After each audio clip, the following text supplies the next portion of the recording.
kind of a bruiser style, but swapping these back and forth, we're not actually sure exactly where they are going to go. Kindred certainly will be one who can deny a lot of the dive with that ultimate, but you still have to be careful about the timing of that ultimate. Things certainly can go bad if you're mistiming that at all, denying yourself from taking down one of your opponents. And also you have to be very careful about the bombs coming right out of that, because Zilean can set up bombs to expire right as the Kindred ultimate is expiring and burst you down. We are seeing both teams now in that playoff race. 7-9 Golden Guardians with a week of OpTic and FlyQuest. OpTic comes in at 6-10 with Golden Guardians and 100 Thieves. Both teams have a chance to win both of these games. And they are coming in doing their homework for this first one to make sure the week starts off right. You were saying the Camille could go jungle, went back up to Dhokla, I believe. So that's going to be his first Camille. So we're getting a few firsts in here for Contractz, Kindred, Dhokla's Camille. Everybody's trying to get a little bit maybe comfort and to say, hey, I want to actually try to carry more this game instead of that Yorick, the Kennen sometimes, the Maokai, Vladimir we've seen, the Urgot up there for Dhokla. Yeah, it'd be really interesting because Dhokla, generally speaking, OpTic isn't playing around that top side. That's true. And you know you need the Kog'Maw to do well to win this game. This composition is built around enabling the Kog'Maw, protecting that Kog'Maw. So if you're going to play to the bottom side of the map and Dhokla is in carry versus carry top lane and is getting enemy jungle attention, that can go bad very quickly. So that's something they're going to have to be really, really careful about. You know, a Camille from behind is pretty worthless. So we'll see if Dhokla can maintain up in that top lane, or if Meteos wants to make a move up there. Absolutely. Down the other side of the rift, heading into the final week, the pressure of playoffs is not lost on Golden Guardians Olleh. If I don't make playoff, I'll feel really bad. You know, it's like I won last year's, and then if I don't make playoff, and then people are gonna say, oh, Olleh got carried last year, blah, blah, blah. And I was like, my life. But yeah, at least I have to make playoff, and then you know, who knows what's gonna happen in playoff. You know, a guy who's gone through quite a bit of criticism in this season, but always looking for that positivity, knowing the team can make it happen. And they're sitting here in playoff position, and they need to make that happen, as he's saying. Yeah, they definitely do. And while he has had its ups and downs, I do often feel that a lot of the criticism is somewhat unwarranted. You know, people talking about, Olleh getting carried or those sorts of things. He made it to Worlds on Immortals. He made it to Worlds on Team Liquid. Yeah. He's off to a pretty good start here on Golden Guardian. So the guy has been successful with different partners in the bot lane, on different teams, and excited to see if they can take down this game and lock playoffs, which would be a first for the Golden Guardians organization. They have only had failure in the LCS thus far, right? Back-to-back 10th place splits. They've already far exceeded that. They've actually, I believe, tied the amount of wins they got all last year just in this split. Yep. So certainly off to a good start, but they would love to make playoffs. And the team they picked up in the offseason kind of were players that were hanging around, and you were like, wait a minute, they didn't have to do much work to get this awesome team on paper. It just took time for that team on paper to start working together. A lot of that, as we see here from the top lane, has come from Hauntzer's strength. He has been one of the best top laners in the league throughout still, as Golden Guardians has been finding their footing in the league. Watching Meteos as they're going scuttle for scuttle and try to track here onto Kindred. One mark, so was able to get that bottom side scuttle crab. Yeah, and grabbing that early mark is always going to feel so good. It's essentially just a bit of a coin flip on if it's going to spawn on your side of the map, because they are vertical jungling, right? So they've essentially just traded sides of the map. Contractz does get the early bounty there, which is going to be feeling pretty good. 4 is always the mark that you're going for because it is giving you all of that additional attack range. You are getting more power for every mark that you get, just in attack speed adds on your Q and damage and so on, but really it is about hitting 4. Olleh coming back, making sure there's no help from the lane. Nicely done, as Deftly already has that pushed. Be able to keep Kog'Maw under his turret just a little bit. 17-9 there. Arrow has quite a bit of CS to catch up. So like you said, vertical jungling going on. Let's see how that affects warding as well, as they see Olleh coming back to lane just now. Yeah, and Arrow will be able to collect a lot of this CS under turret, so it's really just about how well he does in that regard. Certainly Kog'Maw is not going to have much lane priority. Varus is one of the stronger laning marksmen. I also think Braum has a lot more priority there, as they're looking mid lane for Froggen. To the left. Ooh, nicely done towards Contractz. They probably see that Raptors are being taken out there, so privy to his knowledge as well. And Meteos would have been Contractz mark, so things could have gotten pretty sticky there in a moment. Trying to figure out what's going on for OpTic. They have that early game lead. They usually get a good lead in CS. What would be the best way to use that with this team that kind of wants to go late? Do they just stall out and play differently now? I mean, I think if you can get advantages, you can try to play through those for some additional pressure. You know, if your lanes are pushing, then Meteos has more flexibility with where he goes. He can look to attack the Kindred. He can look for either early dragons or even just getting vision out to try to protect that bottom lane. So anytime you have lane priority, even if you are trying to play for late, you can get small advantages, even if it is just protecting that late game carry. Very quick skirmishers here for Meteos as he gets back out under the rift, says, I want to fight. I'm going to find some people to do it against. Kindred backing as well. We'll see what Contractz brings to the table. And it looks like everybody's getting their first back here. Crown will have Froggen TP back to lane. Stops him from doing that. They play some CS games here. I'm excited to see what happens for the first Drake. It is Ocean, so may not draw too much attention just yet. Is probably Contractz is going to find a few more of these marks before they really get down and dirty. That being said, if you can grab a really early Ocean, it's so good for your laning phase, right? So if you are worried at all about the poke coming through from your opponents or even just, you know, mana and kind of staying healthy in that regard, it's going to make a really, really big difference. Often laning advantages can be completely eliminated by the other team just having that Ocean Dragon, and Contractz going to be able to grab a second mark here early on. Both of them coming from this bottom side scuttle, which his team kind of has had priority on because they have that pushing bot lane. So he's going to be feeling really good about that. Back to the mid. Oh, Meteos is actually alone. Crown is just left to get himself into base. As he TP's back, he'll have a tier against the 2 Dark Seals. Still that minion dematerializer here for Froggen. Bot lane not. Concussive blows hits onto Big, and a little bit of a lane advantage here for GGS. OpTic's safe farming under the turret for now with Tom Kenshin's Kog'Maw. Here's Contractz actually. Ward is on him, so they may start creeping over. Meteos says we don't want too much. Didn't have priority through Froggen having that mid lane pushed up on Crown. They may try to get the exit fight though. Yeah, we'll see if they want to try to commit to this. Giving over that early Ocean is pretty detrimental, but they don't have bot lane priority, so it should just be GGS grabbing this, and they can just hop over the wall, and then Olleh can just W to him. So really well done there, playing through that bot lane priority. And despite the fact that Meteos was aware that they could be doing this, did get that early ward, you know, they had the knowledge, they weren't in the position to actually take that fight, and that is largely because of their 2v2 deficit on the bottom side. Varus and Braum so much stronger in these early levels that Kog'Maw needs time to scale, so it is going to give them the early edge, and it makes the laning phase go from bad to worse when you can't really, you know, poke them out as much, and Varus is going to have even more mana to try to harass his opponents. Dhokla as well, continuously getting pushed into lane. Hauntzer was given that respect until level 6 is hit, and now Hauntzer knows he can go pretty hard. This is where we see Meteos still focused towards the bot side a little bit, making sure that bot lane is held, and the jungle camps are also a resource he can grab. We'll see if Dhokla gets any of that assistance soon, as we were speaking of his low jungle percentage just a little bit ago. 7 minutes on the clock, a little mismatch back here. Trying to stay in range of some CS as he goes, but Arrow knows he needs a bit of that damage to get on the turret and farm here with TP back.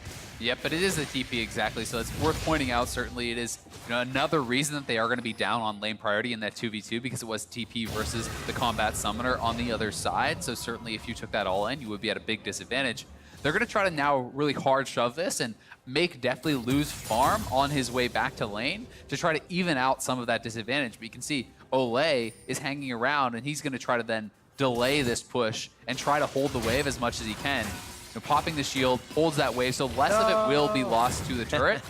It won't fully reset, at least until they get that wave a bit more pushed up, and we may even see Deftly able to actually, you know, grab at least the range minions there that would have died. Not the cannon. Hate to see it.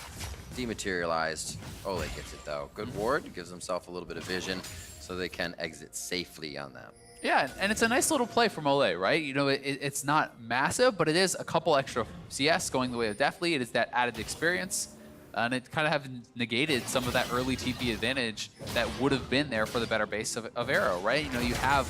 Woo! Oh! Womp womp. Contractz says thank you very much as Meteos tries to go for top scuttle. Meteos was his mark, but didn't want the full fight. Just playing a little bit of nuisance. Yeah, that's number 3 already. So 3 very fast marks there from Contractz without even having to fight just off scuttles is going to be leaving you feeling really, really good and hungry for that 4th. Should he get the upgrade? Extra range just on the horizon for him. We'll have to see where the next one is. Pings are going towards the bot lane. They want coverage. Blue buff is up, and we see that arrow just on the right side from the members of GGS. So a little bit of an idea into the mind of where they're going next. as Deftly is able to stand tall alone in lane. They really don't have too much vision here on the side of OpTic, which is preventing them from going hard on this solo marksman. Yeah, and they're just there's the making last mark. a roam over to this. You can see that the mid laner is going to come. They're trying to really make sure he can get this early 4th mark, but the bot lane isn't fully shoved in, and OpTic can respond to this, so Golden Guardians would have to be careful if they want to make this play. All 4 members need to come. Onto Froggen. Lamb's Respite is still up, and he can get the Glacial Tomb in. Big's going to be Grey health down. I don't think he's going down just yet. He might get help from the team. Tries to deny a little bit of damage as he gets himself stuck into the blue, but he does flash over the wall.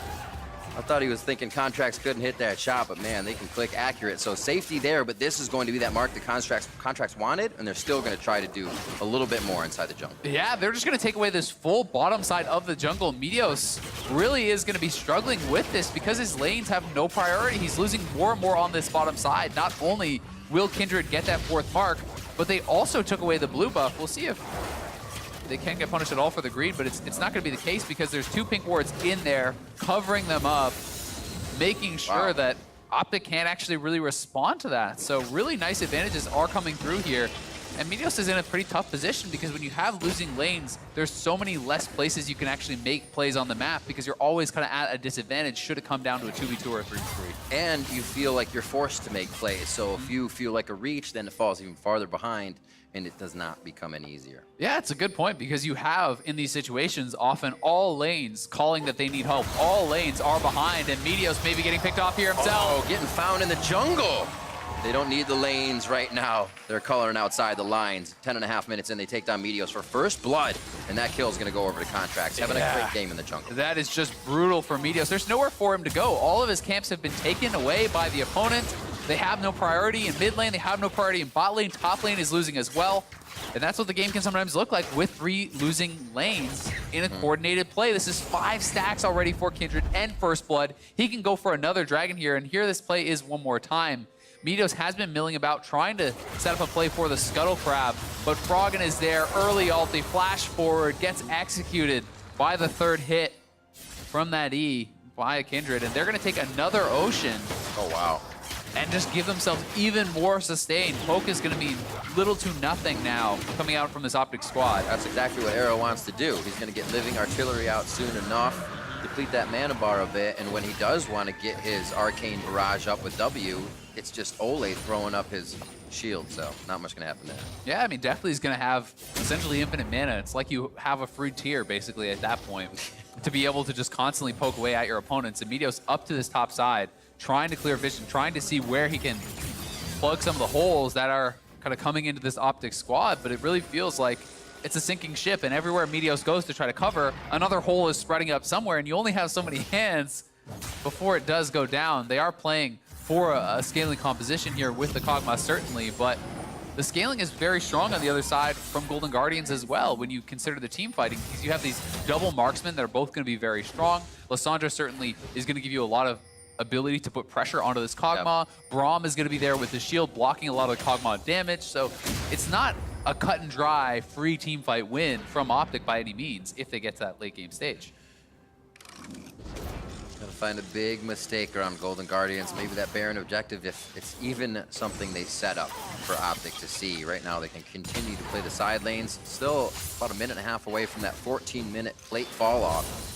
Not too many have been taken, but we're sure to see that lane swap. Definitely Olleh going somewhere else once they're able to break this bottom turret. Contractz hovering around the Rift Herald as they're kind of waiting for eyes on Meteos. They've had good a mark on him all game long. The moment they do figure out where he is, they're going to go ahead and take this. And there's just no way for them to contest, even if they walk over 3v3. You can see Dhokla is stuck under his turret with minions there. A crown had been pushed in, so GGS had done all their due diligence before actually going over to this. All the lanes are shoved. They have vision in the area. There's no chance for Meteos to really try to contest. Contractz just getting that team further and further ahead. And I want to see him drop the Rift Herald in the next couple seconds here because you want to cash out on the turret plates from the Rift Herald. Big time. And at 14 minutes, those are going to fall off. So he needs to be quick about it. Maybe run straight down to bot side and drop it, or even just drop it mid for some turret damage and a couple plates, because that becomes worth much less in only 30 seconds, and we'll see if he actually does make the play. He may scream down towards bot side once again. He has the option to go both ways. Just takes gonna wait red. too long. As you can see on the top of your screen, Golden Guardians feeling good about the results of this match, securing a 2019 spring playoff position with a victory here over OpTic. The race is on. These two definitely need to start, I should say OpTic needs to start finding some ground in this game if they want to have a chance. Yeah, they really do. It's going to be a bit of a tough spot for them, but as long as they can, maintain their position and not fall further behind, they are exactly. You're just getting that Kog'Maw to a couple items. You're going to have the revive. You're going to have all this protection built up. So there really are going to be very dependent on how Arrow can perform in these later stages. But he's pretty significantly behind with 3 turret plates being taken by Deftly. Deftly's also up 30+ CS. They're dropping the Rift mid now to try to pressure. I don't can get there. I don't see it happening, but they do have the Kog'Maw. Meteos could be tanky enough in a bit that they 2-man this on a real big sneak. But you got 6 minutes before Baron even comes up, and they have to put the gates up right now and stop this damage. At least keeping mid is great for Crown. He can still keep himself farming up and not push back that second team. Yeah, and Golden Guardians, they do get that chunk down on mid, but I still think you drop that a minute earlier, you're getting an additional 320 gold. You get guaranteed 2 plates from that, so is a bit of a mistake. Not going to be the end of the world by any means, but you have to think about that in terms of that's a kill, right? 300 gold is essentially a kill there, so 2 plates is equivalent to that. And they did miss out on that, but either way, they will be able to return to this mid lane. And if Crown is ever pushed back to base, that mid lane turret will fall, and it'll give Golden Guardians even more access into the OpTic jungle, where they've been running amok so far. Yeah. Props to OpTic on that kind of see-through of Golden Guardian strategy, with Deftly and Olleh back. Bottom lane comes up and they protect mid. Now top lane gets a bit of love. It's just that hover, mostly a counter here if Dhokla is to be attacked. He did just get marked up by Contractz, so we'll see if it's the long game on that, and Contractz goes from bottom to top here in a few minutes. Blue delivery over to Crown. That'll be good so he can keep dancing around the mid lane, and they have eyes again on Meteos, so more control over the map. And you can see this bottom lane comparison here significantly ahead, almost 1,000, now over 1,000 gold ahead for Deftly.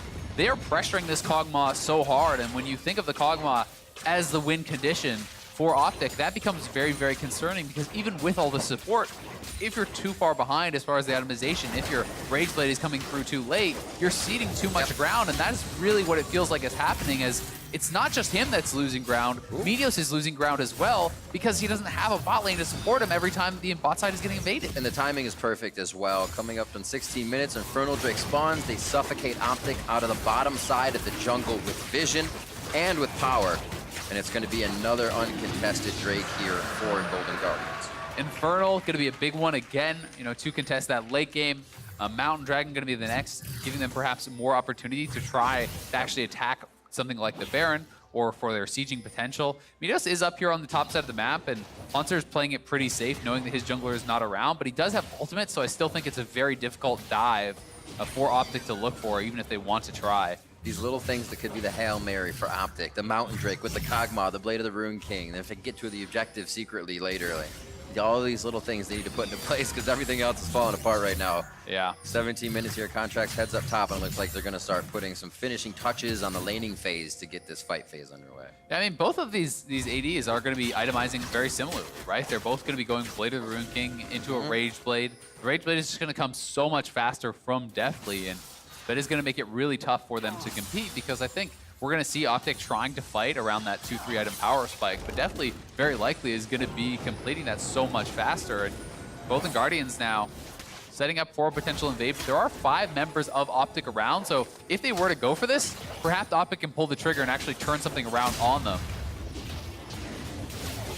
Contractz being able to toy with 2 or 3 members of OpTic at the same time. You can see OpTic tempered in trying to engage on that. They know they're behind, and they know any fight that gets really scrappy is not going to be in their favor. Alrighty, Froggen in mid lane here on the Crown, down to half HP. Abyssal Voyage comes in. This might be enough to protect the turret down to under 100. The burn is in, or the heal is on as he chugs the potion. Keeps himself alive. Yeah, but he doesn't have TP, and that's a lot of their wave clear down, so we can see Golden Guardians are bringing up Hauntzer. They want to try to knock down this turret, but Arrow moving over as well, trying to cover this. OpTic certainly want to keep this mid lane turret alive. The TP was forced on that Rift Herald, though, and now he's sent back to base, so we'll see if they can keep it safe. Haven't really used the fight prowess of this team yet. The Kindred ultimate with the Froggen ultimate of Lissandra. So much crowd control that OpTic hasn't even stepped forward to find it. They will stay far enough back here. Maybe second-tier turrets are the ones they want to defend. A little easier for them to move through their own jungle. But that's becoming hard at this point as GGS is securely moving their ward line up every attack. Yeah, they really are, and they're kind of just getting run around, right? You attack Crown, he goes back to base. So Kog'Maw has to move mid lane to try to cover that. Now there's no one to actually cover that top lane outer turret, so the bot lane just goes back up there, they take that, and Golden Guardians is just trying to spread OpTic thin. They know that these guys don't have enough resources to kind of always match 1v1 and match on even numbers. So anytime you have to send an extra person to one side of the map, that opens an opportunity for Golden Guardians to get something done elsewhere.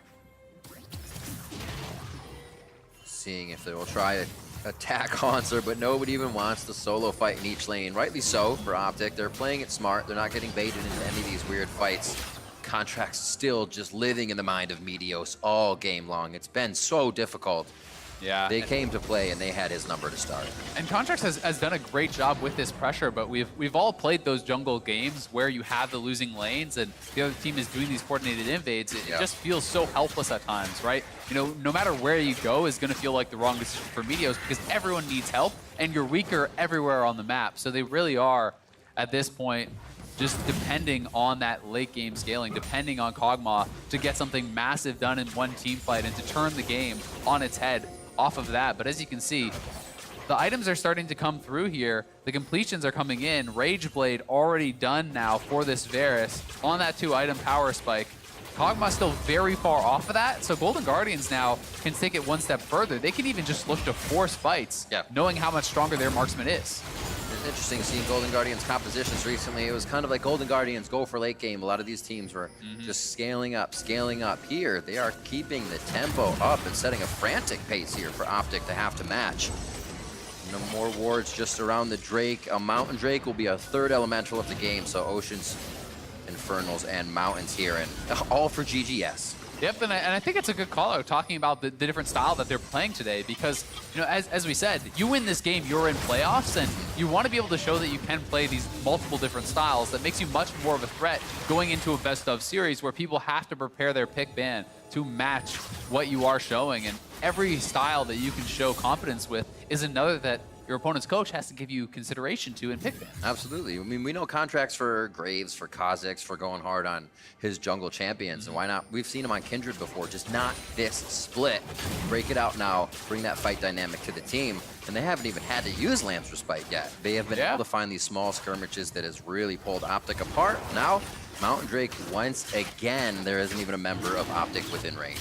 Yep, it's 4 dragons going the way here of Golden Guardians, and you have to feel like the game is just more and more in their hands. Yep. I think with this sort of a lead this early on, it becomes much less about how does OpTic play, and it's more about how does Golden Guardians play, because I really do feel like with this sort of an advantage, with 4 dragons to none, with a significant gold lead, a stronger comp at this part of the game, you have to depend on mistakes from Golden Guardians. Playing good on the side of OpTic is not enough anymore. Yeah. It's definitely a game for Golden Guardians to look at here moving into playoffs. You have members across the board that have been in that best-of-5 situation, and we'll see what happens once they get back into it. We know a lot of them have been on the big stage doing it, so it shouldn't be too hard as they match up now with a little bit better competition off paper than just looking good on paper. This team is looking great heading into playoffs. One of the things you can look at, though, for the side of OpTic is you win one team fight, you collect those 3 bounties. 1550 gold is a lot, especially if those kills are going the way of Kog'Maw. You can start to think, hey, maybe there's a way back in, but now it's Golden Guardians trying to pick up the pace. They are on to Baron. Gonna have to pull off it as it was spotted by OpTic, but that is something that they can threaten. You have a Blade of the Rune King on your Kindred here this early on, and that on top of the Blood Razor is going to allow him to really knock down that objective very fast. As long as someone is tanking for him, he can 2-man at this point with an Infernal, with Double Ocean, and the Mountain. Ooh, their objective takes are nasty. A little bit of damage there. Getting it in. I mean, Kog'Maw's now on 2 items. 2 items are completed for the Zillion as well. This may be their opportunity to look for something, but Meteos is getting pushed out. He doesn't have the chance to get any armor. The BF sword into the stopwatch already as he's trying to keep himself alive with a GA later, but it's not working right now, and he just can't get any tankiness in. He's, like we said, he's going to be forced to help the team and make that first nuke impact damage count. And they just started up now. This is double Blade of the Rune King Marksman hitting this Baron. It's going down so Already fast. down Meteos is back in base. Without the stopwatch, without the flash, they're just going to commit to it. Arrows off on the right, Living Artillery, no, nothing from him. Contractz smites it down, and OpTic has watched each and every objective fall to the wayside and go to Golden Guardians this game. And I feel like watching that early Baron go down, OpTic has basically just watched their game end. It feels like they've gifted everything to Golden Guardians. They were never in position to contest at any point. They lost all 3 lanes, and now you're sitting, well, they have Baron too. What are you supposed to do? There's very little opportunity now for OpTic to actually come back, barring some sort of miracle engage or miracle team fight. But it's hard to see that working when all of the summoners are up for Golden Guardians. They have all of the tools available, and everything is kind of not there on the side of OpTic. It makes a huge difference in the clip of vision that you have. You see the 3 sweepers on the side of Golden Guardians that they have been denying that red side vision for OpTic in, who only have their 2 sweepers. So they can't push out the vision, nor can they set up enough to get back in. The fact that Golden Guardians is that much ahead and they're just clearing vision means they have that much more power. Yep, I think OpTic is going to have to choose their moment and just try to force a fight. Because at this point, if you just continue to sit back, you will lose your jungle, you will lose more objectives, the gold lead will balloon even further, and then there's no hope whatsoever of actually winning the game.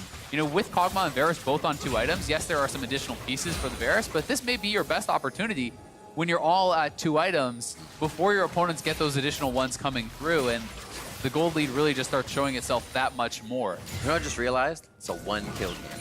Yep. They have danced around each other. Somehow Golden Guardians has just found their way, inching up the lanes. OpTic giving it up, not contesting, giving it up, trying to find the perfect fight, and they realize they continue to wait too long in each instance. Yeah, I mean, Golden Guardians don't need to force a fight.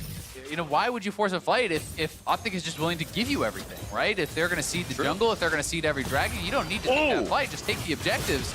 And that's exactly what they are doing here, knocking down the bot lane outer.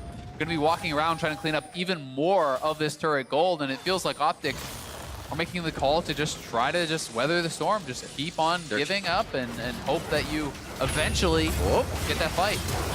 Good hit. Contractz taking a bit of damage there. Big. Gray health already goes down. OpTic trying to piece together the perfect situation here with the Quicksilver Sash on Big so Arrow can continue to build the damage right away. Stacking up the Rage Blade, however, it takes time in the fight. Something they don't have right now. These fights are happening and ending just as fast. Yeah, they're ending extremely fast, as you say. I mean, there's 4 huge damage threats on the side of Golden Guardians, so people are going to go down in a hurry. And now you have Froggen up on the top side, pushing in Baron minions in all 3 waves at this point of the game. You're certainly going to see Golden Guardians looking for these outer turrets. You can see Froggen going to be having access to that turret, and you won't be able to have OpTic matching them on all sides. So top lane outer is going to be sacrificed. We'll see if OpTic decides to try to pull the trigger and engage elsewhere on the map and try to get that odd man fight. The denial of every resource. They have nothing. OpTic's trying to live just outside their base. They're going for the engage, Riv. Head in. Nice job by Big. They're looking for Deftly right away. He gets the Zanyas down. Meteos and Dhokla are both right on top of him. Deftly could get himself to safety, but he goes down right there. Big safe with Gray health. Contractz coming in now. Hauntzer looks to clear a little bit of ground with his Qs, and Big's going to be the next one to go down as he lets the team go to the other side. Dhokla gets himself safe to the right. Infernal Drake's there, going to be to help on this one. Crown's coming into the left. He doesn't have much mana, but he can provide. No, not the ultimate, just bombs. Contractz with the Lamb's Respite down. Big just on the outside does go down to the hands of Froggen as we're back up to the top side of the fight. Dhokla's alive. Meteos about to go down and gets out of the Infernal Chains. Crown still back and forth. Hauntzer knows he doesn't have enough to deal the damage, so he's going for this 2v1 right now. Dhokla runs for the hills. He's going to get Olleh in a second here. Hauntzer's left side. Froggen's also in the fight. Does he glacial path forward? No turret there. Looks like he's already used it to get in range. Ring of Frost to lock him down. One more glacial shard, and they get another one in a 1-for-3 across the map. Yeah, Golden Guardians knocking down multiple members there. They do lose both their marksmen, but it doesn't matter. They win the extended fight. When Kog'Maw went down, not much hope of OpTic winning the rest of that, so the bottom lane inhibitor will get cracked. 1 outer remaining in mid lane. That may get knocked down too. OpTic do pull the trigger, they at least, to their credit, try to make a fight before they just give up their inhibitors as well. And it was a good attempt, as both the solo laners were not there. So this is starting out as a 5v3. They're able to get right on top of Deftly. Deftly not able to get much done, does go down very quickly. But Contractz is still that secondary marksman, putting out so much DPS on this Kindred with all of these stacks, all the additional range. Big is going to get chased down and taken down as well. And then a little bit unlucky there from Dhokla as the kind of awakening of the dragon actually knocks him out of his hook shot. But as Arrow comes over here, Arrow gets absolutely burst down. The Kindred lambs, despite keeping Contractz alive for a little bit longer, and these guys are so low on health that they have to retreat from Hauntzer and end up losing another man in the eventual fight. What a crazy back and forth. Golden Guardians obviously coming out on top, but OpTic able to get a few there. And that's double Infernal now. You know, during that replay, the second Infernal did go down. OpTic looking to force here. Dhokla in onto 2. He's going hard with the ultimatum onto Deftly, and he absolutely deletes him. This could be the fight. OpTic comes back with Golden Guardians have their eye on priority targets. Crown's now about to go down. He gets the Chrono Shift back onto himself. Meteos taking damage from Contractz on the left side. You got a resurrection onto Dhokla. He'll be back into the fight, but Contractz says, you are in here with me, as they also lose Dhokla on the bottom side of the fight. And like I said, the scatter favors the Guardians. Yeah, and they have supers on the Nexus turrets here, Riv. They're just going to march straight down mid lane. It looks like they're trying to just run past the turret. They're looking for the end. Golden Guardians looking to close out here and potentially punch their playoff ticket. Loved it right after the fight. Froggen hands off the keyboard, double fist bump to Contractz and Deftly, the two that sit beside him as they lock in that playoff spot. Soon enough, with 2 Nexus turrets to go down, the next one will fall. 30 minutes in, Golden Guardians looking good coming into week 9. They're looking for the 2-0, and they've locked themselves a playoff spot.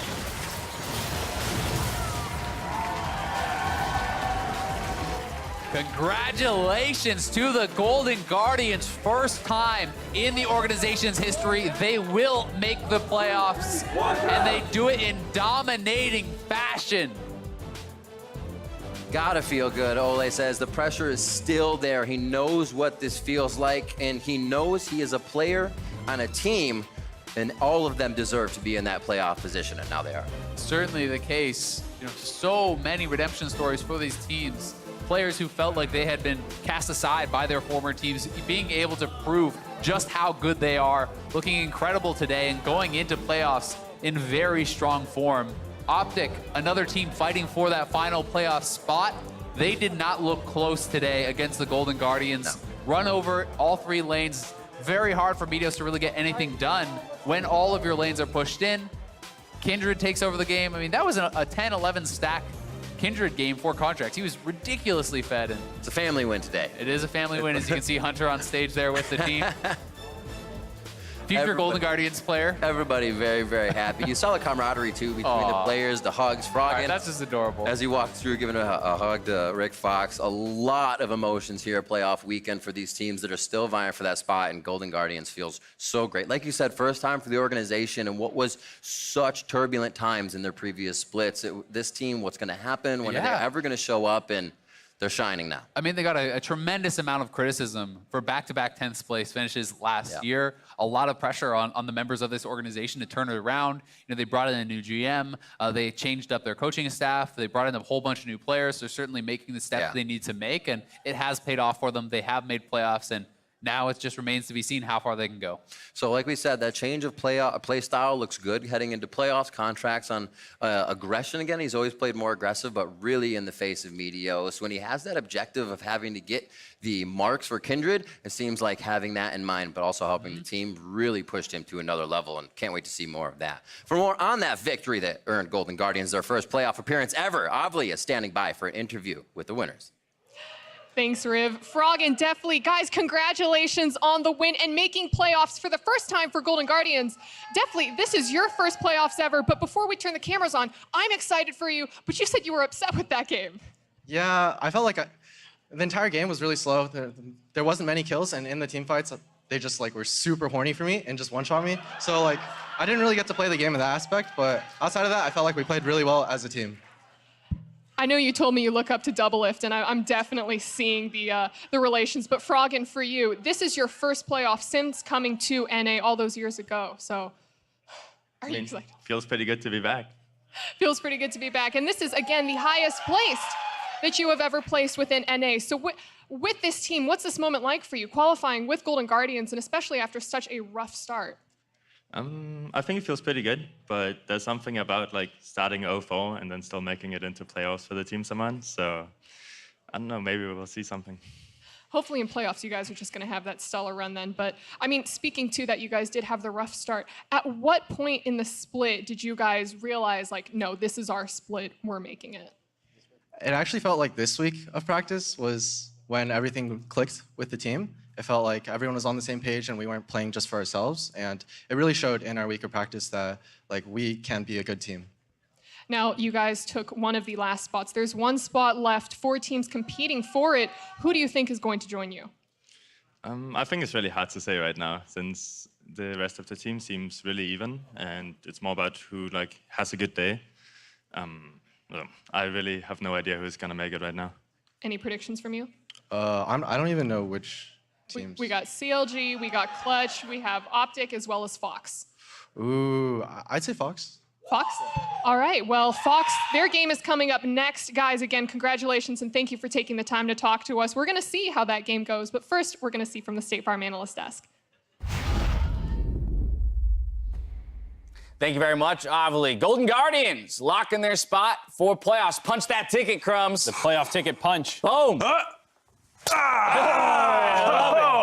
All right, now that looked like a playoff team, though. Yes. What happened to Golden Guardians in these last few weeks that they've absolutely turned it on and made themselves a very clear playoff team? I think they're going full steam ahead with the Contractz train. He had a great game playing Kindred, and this is such a different style. Instead of playing Jarvan or Sejuani, you're now playing the Kindred and being so damn aggressive that everyone else has to just go help him out, and it speeds up what Golden Guardians was doing every other game. Yeah, I mean, compare this to the Poppy game when he was kind of forced onto that, like, I'm here for the team. Like, totally different player. And he got a little lucky with some of the Scuttle Crab RNG, but with that, he absolutely took over the game. And they looked cleaner than they've looked, I think, all year long. All right, well, so then let's just talk about prospects towards playoffs, because that's what everyone cares about at this point. It was already mentioned, this is the first trip to the postseason for the organization. Far superior performance to their previous 2 splits. For Deftly, it'll be his first time out. For Froggen, Hauntzer, Olleh, it's a return to somewhere they've been before. Even Contractz has been in that postseason before. How do we expect this version of Golden Guardians to pair up against some of the other playoff teams? So, not to say that they're going to have a great matchup to anyone in particular, but I think that even against Team Liquid, they are actually going to be able to put up a really good performance. You remember that game where Contractz invaded Xmithia and was able to have a really strong early lead? If he does that on Kindred and continues to play that style, we've seen guys like TL really struggle to come back in a game based off of that aggression. Well, to get to TL in the semifinals, they're going to have to go through someone in the quarters. So, Mark, let's look at those quarterfinal matchups. Who do you think that they're paired well against? I think, you know, there's some whole team concerns that you might have against what is likely TSM as the favorite team that will probably not get the bye and end up in the quarterfinals. But against almost even them, they have a very strong top side of the map. I would say Hauntzer, regardless of what other teams end up in the quarterfinals, he's probably the best top laner in quarterfinals. You factor in Contractz looking revitalized, hopefully with a more aggressive champion pool. Froggen's a stud in the mid lane. You might have a very strong top half of the map that can hopefully carry them throughout the playoffs. It's all a matter of mitigating whatever, you know, if the bottom lane is the weakest lane, pick champions that mitigate that. Take heal clans, take the Tomcans, take the Alistar, just play it really slow down there, let the rest of the map do the work, and this team looks a lot stronger. Right, so it's all about the top side of the map for Golden Guardians in the postseason. Let's talk about Froggen as well, as he's a crucial part of that trio. This is a guy who hasn't been in the postseason for quite some time, but is one of the most experienced players on the entire stage. Not just his team alone. Yeah, I mean, the change in playstyle that happens with Contract needs to be, you know, kind of symbiotic with the mid laner. He's not on Karth this year farming his junglers, Krugs, and Raptors and Wolves and stuff. He's taking Lissandra and following him on invades. And I think seeing a more proactive Froggen is great. Every time Froggen is out of his lane, I think this team looks so much better, and it's about maintaining that through playoffs, because this is I think, the best we've seen Golden Guardians look. And of course, it's also important to note that OpTic is not eliminated yet from playoff contention. However, their destiny is not in their own hands. They are relying on a few other teams